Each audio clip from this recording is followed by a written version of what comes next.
Merry Christmas, I'll be coming home soon, breaking my back just to see you, and I don't mind. Waiting here is harder than it seems. Our story here kind of starts 2 years ago. We announced at our family's Christmas that we were going to be expecting a baby. And we were so excited. A lot of people knew that we loved kids, and we've been on the mission field and working in a church with kids, and so it just matched perfectly with our lives. And after that, we went through the ultrasounds and the hospital visits and talked with everybody about how 1 year from then, we're going to have a baby at Christmas.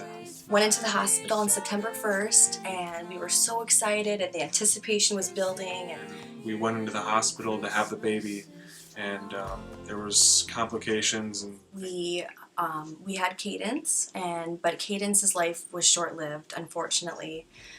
She passed right at birth, and it was such a shock to our family and friends, and to us especially. We didn't know if it was real, if it wasn't real. We went into the hospital to have a baby and woke up in the morning without a baby. And to lose Cadence at birth was so hard. It was from 10 to 0 all in 1 second, finding out that she had passed. Last Christmas was a tough Christmas. It was very fresh in our minds, and we planned to experience Christmas with Cadence, so we really, as a family, really just kind of avoided it. We knew what Christmas meant the year before announcing that we were pregnant, and then to have empty arms and nothing to show for my pregnancy for 9 months was so defeating. Once I realized that it all really happened the night before, that we had went into the hospital to have a baby and woke up in the morning and she had passed away right at birth, I thought to myself, the only other person that would know what that's like is a birth mom giving their child up for adoption.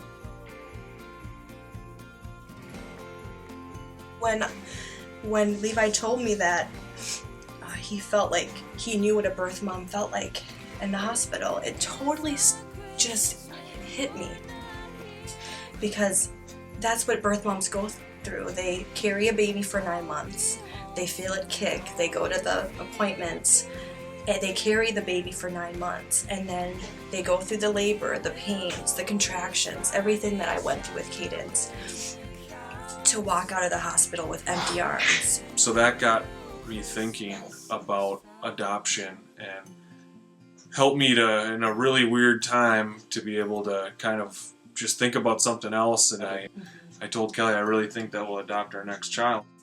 So February 4th, we finished our home study. We had 3 meetings with the social worker. We had all of our paperwork completed. It just needed to be finalized. And so we got a phone call February 10th that we were picked, and Sophia's birth mom had chosen us. And we were completely floored. And when we talked to the social worker on the phone, when she had told us that we had been picked, we didn't know what to expect at the meeting. What do we say? What don't we say? And she said, well, the one thing you shouldn't do, Levi, is shave your beard, because the reason why she picked you was because she liked your beard. The only reason why he had a beard was because in the hospital, Cadence had touched his beard, and so he didn't want to shave it until the next child came. Mm-hmm.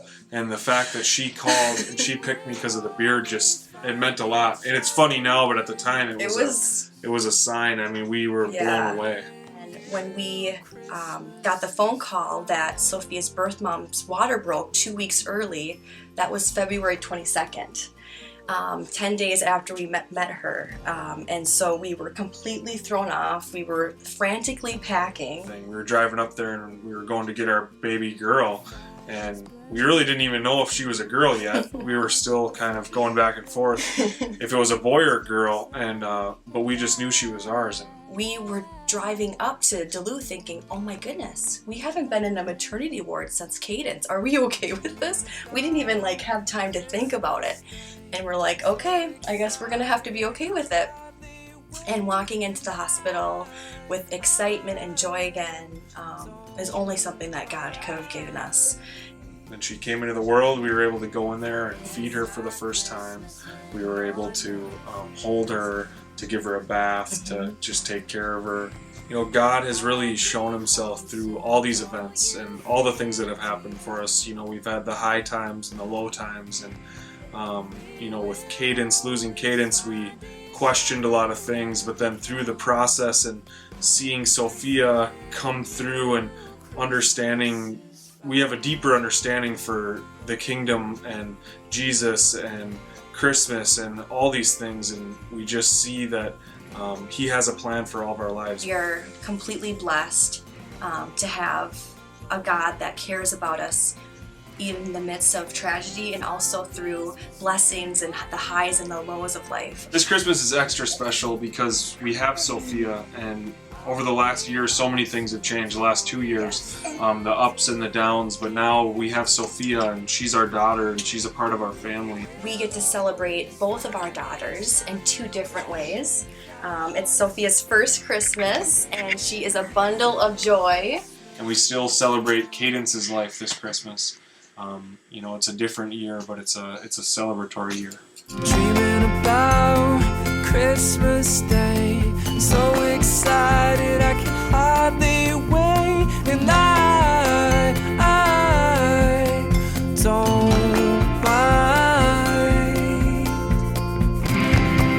We will always find each other when it counts, 'cause in you Christmas is found.